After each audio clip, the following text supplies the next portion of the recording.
Iran అధ్యక్షుడు Ebrahim Raisi helicopter ప్రమాదంలో మరణించడం దీని జియో పొలిటికల్ ఇంప్లికేషన్స్ ఏముంటాయని. ఎందుకంటే ఒక దేశ అధ్యక్షుడు, అందులో హార్డ్ లైన్ ప్రెసిడెంట్, చాలా అతివాద అధ్యక్షుడు, ఇరాన్ సుప్రీం స్పిరిచువల్ లీడర్ ఆయతొల్లా ఖమేనీకి అత్యంత సన్నిహితుడు, ఆయనకు బహుశా వారసుడవుతాడు అని భావించాడు. సో ఇంప్లికేషన్స్ అంటే కాంటెక్స్ట్ కూడా మనం గమనించాల్సింది.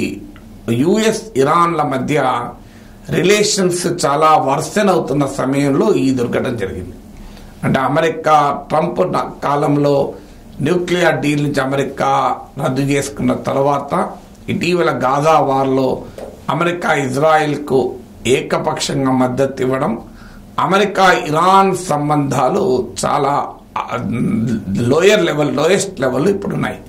అందువల్ల కొత్త ప్రెసిడెంట్ అమెరికా పట్ల ఎలా వ్యవహరిస్తాడు, గతంలో ప్రెసిడెంట్గా ఉన్న హసన్ రబానీ లాగా అమెరికాతో ఒప్పందం కుదుర్చుకోవడానికి ఆసక్తి చూపుతాడా, లేదా అమెరికా పట్ల కఠిన వైఖరి తీసుకుంటాడా, ఇదొక పాసిబిలిటీ మనం చూడాలి.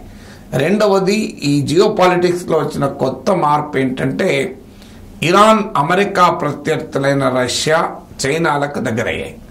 మరీ ముఖ్యంగా చైనాకు దగ్గరైంది. ఇటీవల సౌదీ అరేబియా, ఇరాన్ల మధ్య చైనా మధ్యవర్తిత్వంతో కూడా ఒక డీల్ కుదిరింది అమెరికాకు సంబంధం లేకుండా.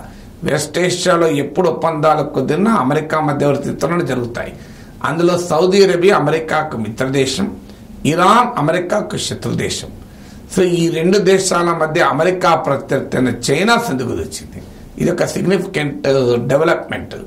అందువల్ల ఇరాన్ పైన చైనా క్లౌడ్ పెరుగుతున్నటువంటి సమయంలో చైనా రష్యా ఈక్వేషన్ కూడా ఉంది కనుక చైనా రష్యా ఇరాన్ ఈక్వేషన్ ఉంది. ఎందుకంటే సిరియాకు ఇరాన్ మద్దతు, సిరియాలో ఉన్న ప్రెసిడెంట్ అసాద్కు రష్యా మద్దతు. అందువల్ల ఈ ప్రాంతంలో అమెరికాకు ఒక ఛాలెంజ్గా ఇరాన్ ఎక్స్టెండెడ్ అలియన్సెస్ అనేది, ఎక్స్టెండెడ్ స్ట్రాటజిక్ అలియన్సెస్ చైనాతో రష్యాతో కీలక భూమిక పోషిస్తుంది. ఇప్పుడు ఆ ఎక్స్టెండెడ్ స్ట్రాటజిక్ అలియన్స్ ఎలా ఉంటుంది అనేది రెండో ఫ్యాక్టర్. మూడో ఫ్యాక్టరు, ఇటీవల కాలంలో ఇబ్రహీం రైసీ నాయకత్వంలో ఇరాన్, బెంజమిన్ నెతన్యాహు నాయకత్వంలో ఇజ్రాయెల్, ఈ ఇద్దరు కూడా హార్డ్ లైన్ ప్రెసిడెంట్సే, ఇద్దరు ఎక్స్ట్రీమ్ ఒపీనియన్స్ ఉన్నవాళ్ళు. అందువల్ల ఇజ్రాయెల్ గాజా మధ్య వార్ ప్రత్యక్షంగా చరిత్రలో మొదటిసారిగా ఇజ్రాయెల్ ఇరాన్ల మధ్య ఘర్షణకు కారణమైంది. ఇజ్రాయెల్ పైన ఇరాన్ ఆరోపించింది, సిరియా రాజధాని డెమాస్కస్లో ఇరాన్ కాన్సులేట్ కార్యాలయం పైన ఇరాన్ జరిగిన దాడిలో ఇరాన్ జనరల్స్ మరణించారు, ఇది ఇజ్రాయెల్ పని అని ఆరోపిస్తూ ఇరాన్ రిటాలియేట్ చేసింది. పెద్ద ఎత్తున ఇరాన్ మిసైల్స్, డ్రోన్లు ఇజ్రాయెల్ని అటాక్ చేశాయి. దానికి రిటాలియేషన్గా ఇజ్రాయెల్ ఇరానియన్ న్యూక్లియర్ ఫెసిలిటీస్ ఉన్న సిటీ పైన సింబాలిక్గా దాడి చేసింది. సో ఇరాన్ ఇజ్రాయెల్ రిలేషన్స్ హిస్టరీలోనే వరస్ట్ సిచ్యువేషన్కి వచ్చింది. ఇప్పటిదాకా ఇజ్రాయెల్కి ఇరాన్ మధ్య ప్రాక్సీలతో ఈ వారు జరుగుతుంది, ప్రత్యక్ష వారు జరగలే. ఇప్పుడు ఇరాన్ మద్దతుతో హిజ్బుల్లా, లెబనాన్లో హిజ్బుల్లా ఇజ్రాయెల్పై పోరాడింది. ఇరాన్ మద్దతుతో హమస్ గాజాలో ఇజ్రాయెల్తో పోరాడింది. ఇరాన్ మద్దతుతోనే హూతీ రిబెల్స్ ఇజ్రాయెల్పై పోరాడారు. కానీ మొదటిసారిగా ఇరాన్ ఇజ్రాయెల్ మధ్య డైరెక్ట్ కాన్ఫ్రంటేషన్, ప్రత్యక్ష ఘర్షణ మొదలైన సమయంలో ఇబ్రహీం రైసీ మరణించాడు. కొత్త వరుస రావాలి. అందువల్ల ఇరాన్ ఇజ్రాయెల్ రిలేషన్స్ కొత్త నాయకత్వం ఎటువైపు తీసుకెళ్తుందని మూడో ఛాలెంజ్. నాలుగో ఛాలెంజ్ ఏంటంటే ఇండియా ఇరాన్. సో భారతదేశానికి ఇరాన్ వాస్తవంగా చాలా ఓల్డ్ ఫ్రెండ్, చాలా లాయల్ ఫ్రెండ్. కానీ అమెరికా ఆంక్షల వల్ల భారతదేశం ఇరాన్తో సంబంధాలు కొంత చెడగొట్టుకుంది. ఒకప్పుడు మన మొత్తం ఆయిల్ దిగుమతుల్లో 10% ఇరాన్ నుంచి ఉండేది.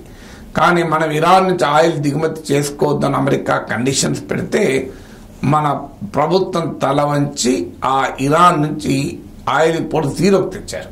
రష్యా నుంచి కూడా ఇంపోర్ట్ చేసుకోవద్దని అమెరికా ఆంక్షలు పెట్టినా అక్కడ స్టాండ్ అయిన మోడీ ప్రభుత్వం ఇరాన్ విషయంలో స్టాండ్ కాలేదు. ఫలితంగా ఇరాన్ నుంచి ఆయిల్ ఇంపోర్ట్స్ పూర్తిగా ఆగిపోయాయి. కానీ ఇటీవల అమెరికా ప్రెషర్స్ కూడా తట్టుకొని చబహార్ పోర్టు విషయంలో ఇరాన్తో భారతదేశం పెద్ద ఒప్పందం కుదుర్చుకుంది. ఈ ఒప్పందాన్ని అమెరికా ఖండించింది. ఆంక్షలు కూడా ఉంటాయని హెచ్చరించింది. అయినా భారతదేశం ఇరాన్తో చబహార్ పోర్టు పైన డీల్ కుదుర్చుకుంది. ఎందుకంటే మనం కుదుర్చుకోకపోతే చైనా ఎంటర్ అయ్యేటట్టుంది. సెంట్రల్ ఏషియాతో ట్రేడ్కు ఈ చబహార్ పోర్ట్ చాలా కీలకం గనక అమెరికా ఒత్తిడి ఉన్నా భారతదేశం ఇరాన్తో చబహార్ డీల్ కుదుర్చుకుంది. సో ఇప్పుడు కొత్త నాయకత్వం చబహార్ డీల్ పట్ల ఎలా ఉంటారనేది కూడా చూడాలి. 4వది, ఇరాన్ న్యూక్లియర్ ప్రోగ్రాం పైన ఎక్కడ లేని కన్సర్న్స్ వ్యక్తమవుతున్న సమయంలో ఇబ్రహీం రైసీ చనిపోయాడు. సో ఇప్పటికే ఇరాన్ హెచ్చరించింది, మేము ఆ న్యూక్లియర్ ఆప్షన్ కూడా రీవిజిట్ చేసుకోవడాన్ని కూడా వెనకాడమని. ఎందుకంటే ఇజ్రాయిల్ గనక మా దేశ అస్తిత్వానికి ప్రమాదం తెస్తుంది అనుకుంటే మా న్యూక్లియర్ ఆప్షన్ రీవిజిట్ చేసుకుంటామని ఇరాన్ నాయకత్వం ఇప్పటికే ప్రకటించింది. సో ఇది న్యూక్లియర్ వార్కు దారి తీస్తుందా, వెస్ట్ ఏషియాలో ఈ కాన్ఫ్రంటేషన్ ఆందోళన కలుగుతోంది. ఎందుకంటే ఆల్రెడీ ఇరాన్కు అమెరికాకు మధ్య న్యూక్లియర్ డీల్ ఒబామా కాలంలో కుదిరితే ట్రంప్ దాని నుంచి విరమించుకోవడము, ఆ తర్వాత ఇరాన్ తన న్యూక్లియర్ ఫెసిలిటీ అప్గ్రేడ్ చేసుకోవడము కంటిన్యూ అవుతుంది. ఇప్పుడు తాజాగా ఇరాన్ ఈ హెచ్చరిక కూడా జారీ చేసింది, మా దేశ ఎగ్జిస్టెన్స్కే ప్రమాదం ఏర్పడితే మేము ఇంకా శాంతిమంతం చెప్పించలేమని. సో అందువల్ల ఈ కాంటెక్స్ట్ లో ఇరాన్ కొత్త నాయకత్వం ఏ రకంగా వివరిస్తుందో చూడాలి.